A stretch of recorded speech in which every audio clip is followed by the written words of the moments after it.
O eto, Does that mean? may sinasabi ho mga bossing. Impeachment pa din ang pinag-uusapan dito no? Pangulong Bongbong Marcos. Sige, pakinggan natin yung mga tao doon sa Seminay. Ito parang, hindi mo pa natatandaan na sinabi mo ito noon?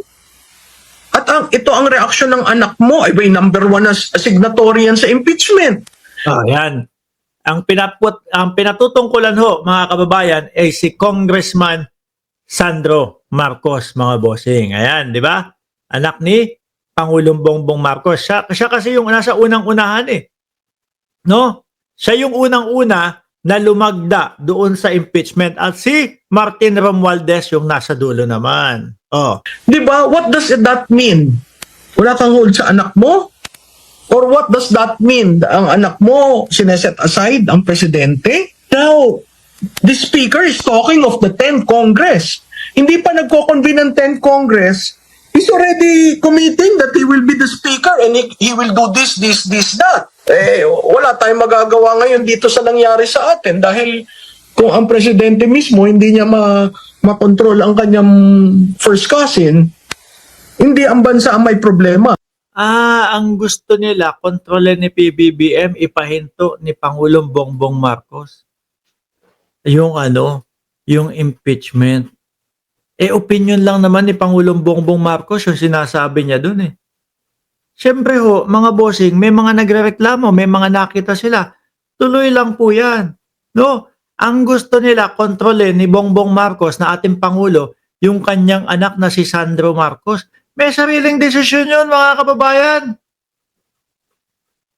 No?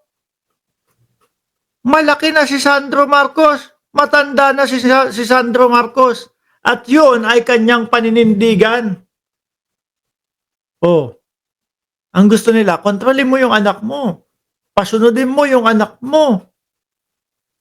Ano ba naman yun? Grabe naman.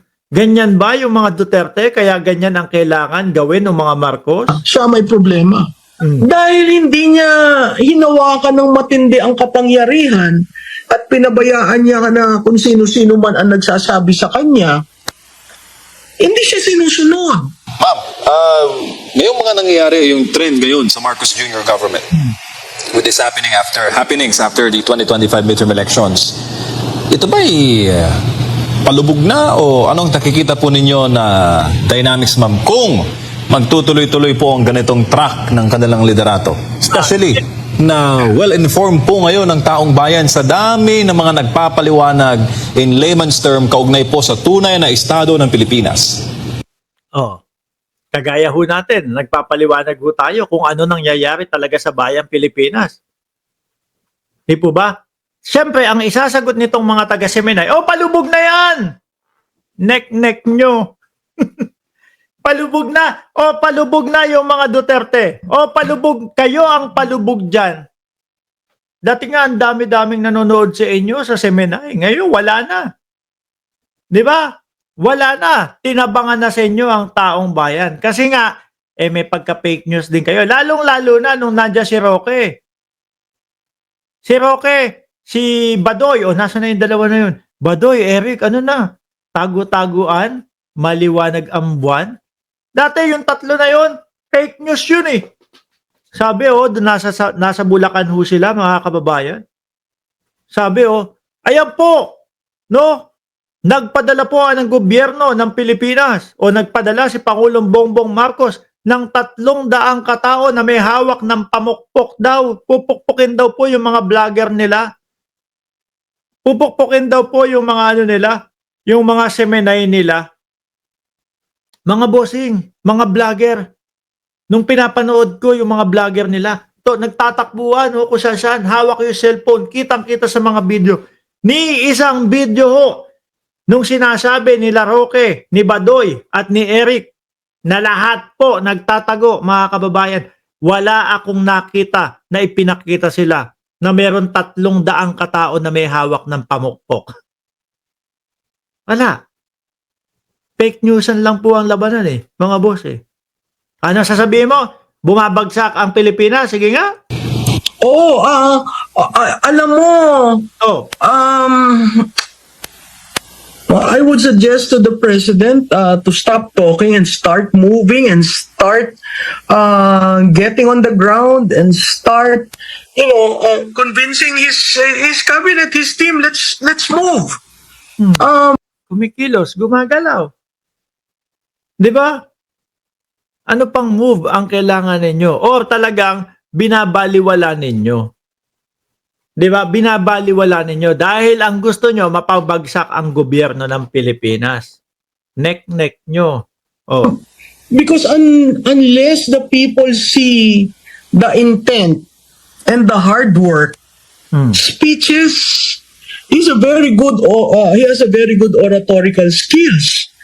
But look, Sabi ni Ruby Manuel, sino ba yung mga ungas na yan? Mga taga-Semenay ito. No? Alam nyo na, Semenay, kanino ba yon? Kay Buloyski, na nandoon, nasa kulungan. look at his approval ratings, his trust ratings. Oh. The moment he opens his mouth, people are scratching their head. Oh, ba't baliktad na naman? Oh, Talagang baliktad na naman. 'Di ba? Yung vice-presidente, pakalat-kalat. Yung vice-presidente, balik-balik doon sa Netherlands. Nakalimutan na yata na vice-presidente siya. 'Di ba? Ang taong bayan, naghahanap pa na yan. Wala tayo laging vice-presidente. Laging ganyan. Bumagyo! Nakita si Inday Sara Duterte palabas ng Pilipinas. Ang presidente, nandyan. Di ba? 20 pesos na bigas, natupad. Ano ginawa ni Inday Sara Duterte? Hinahatak pababa. Kinawawa pa yung mga magsasaka natin. Ano sabi?